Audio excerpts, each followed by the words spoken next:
आइंदे तो पानी वाह इन्ना ही ना पानी खड़ोना चाहिए। वे डीला नहीं होंदा पे हैं थल्ले बैठ के वेख च डीला मर गया थल्ले पानी नपया आ वेख दो तिले आई इन्हें दाड़ा रेस तो कोई नहीं डीला डूला सारा सारा आई थे तो गंदा है। और अभी हम साफ़ करने लगे हैं जड़ी बूटी, और धान की फसल के अंदर जड़ी बूटी है, तो इसको हाथ की मदद से उखेड़ के बाहर निकालना पड़ता है। अगर ये ना निकाली जाए तो फसल रुक जाती होती है, और फसल रुक गई तो इस पर फल नहीं लगेगा।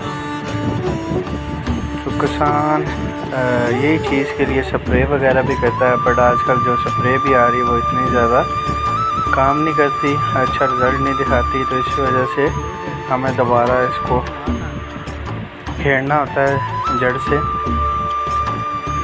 अभी गौ साफ़ कर रहा है, ये पौधे बाहर खींच के निकाल रहा है ताकि इनसे छुटकारा पाया जा सके और दोबारा ना हो। किसान तकरीबन इस पे 6 माह मेहनत करता है, और दिन रात की मेहनत होती है। पानी लगाना होता है, पानी देखना होता है कि कहीं पानी कम ना हो। अब इसके अंदर तकरीबन 5 से 6 सेंटीमीटर पानी है, उसकी जड़ें सारी की सारी पानी के अंदर हैं।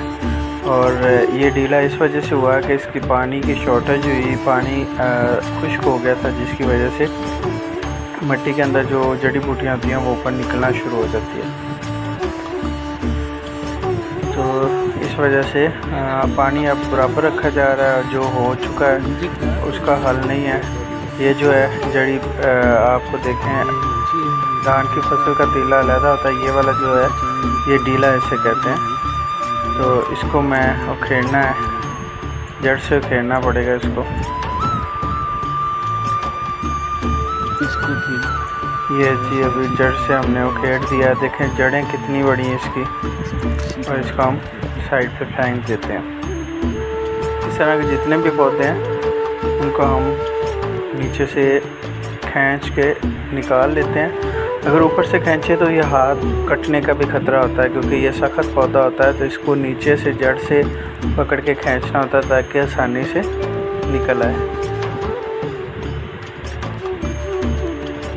और जितने भी इस तरह के पौधे होंगे वो हम देख के उस तरह के हम वो इसमें से उखेड़ देंगे, बाकी वैसे खड़ी रहेगी धान की फसल। धान के जो पौधे हैं वो वैसे रहेंगे, और इनका कद काफ़ी ज़्यादा हो जाता है, और फिर ये जो जितना बड़ा हो जाए फिर उतना नुकसान होता है, और हाथ से फिर नहीं होता, फिर इसको दातरी की मदद से काटना पड़ता है।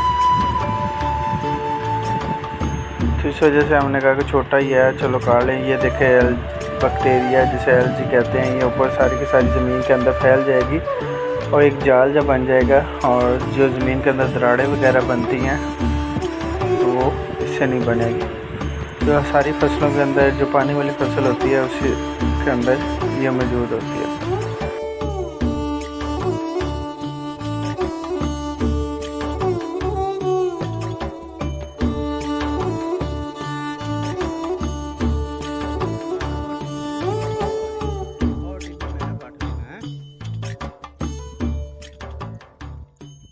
जी किसानों की ज़िंदगी, चावल की फसल लगाना, पहले ज़मीन तैयारी करनी, फिर लगवाना, फिर उसके अंदर से गंद सारा निकालना, और फिर स्प्रे खादें, सारी की सारी रूटीन चलती रहती है। किसान कभी फ्री नहीं रहता, चलता फिरता ही रहता है, कोई ना कोई मसला आता ही रहता है।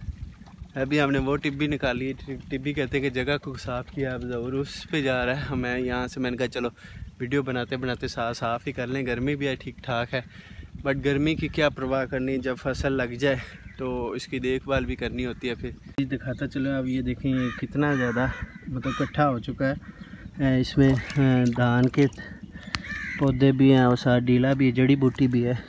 तो अगर ये इसको हम ना निकालते तो ये सारी धान की फसल इधर ही रुक जानी थी। तो इसको त्यार से निकाल लेते हैं, जो यहाँ पे गंद है उसको साइड पे कर देते हैं। तो बाकी धान की फसल को वैसे ही रहने देते हैं। हमें चाहिए धान की फसल, ना कि कोई जड़ी बूटी। ये ले हमारी होगी यहाँ से सफाई, ठीक है। तो फाइनली हमने ना जितना हो सका उतना निकाल लिया, क्योंकि ये पूरे एकड़ के अंदर नहीं होता, ये कुछ जहाँ पे पानी खुश्क हुआ हो वहाँ पे होता है। तो मैंने अभी ये जो नार खाला कह लें, ठीक है, इसका जो टेम्परेचर था ना धान की फसल वाली ज़मीन का, काफ़ी ज़्यादा गर्म पानी था, जैसे किसी ने कम से कम 70% या 60% बॉयल किया हो, ठीक है। तो जब यूँ ही खाले का पानी में मैंने पैर रखे, होए ठंडा पानी, और ठंडे पानी का काफ़ी अच्छा एहसास हुआ। और पुराने वक्तों में ये लोग क्या करते होते थे किसान, कि इस तरह जो नहर का पानी होता था, ट्यूबवेल का पानी होता था, तो खाले से लोग पी लेते होते थे। तो आजकल पोल्यूशन इतनी ज़्यादा फैली हुई है, पानी ज़मीन के अंदर फेंका जा रहा है, केमिकल वाला पानी हो गया और काफ़ी ज़्यादा गंदा पानी हो गया, जिसकी वजह से लोग आजकल पानी नहीं पीते, क्योंकि वो इन्फेक्शन और हेपेटाइटिस की अलामत बन जाती होती है। तो पहले वक्तों में जो पानी साफ़ होता था, हर चीज़ अच्छी ऑर्गेनिक चीज़ थी, वो आजकल स्प्रे केमिकल खादें वगैरह मिलती हैं और पानी भी साफ़ नहीं मिलते।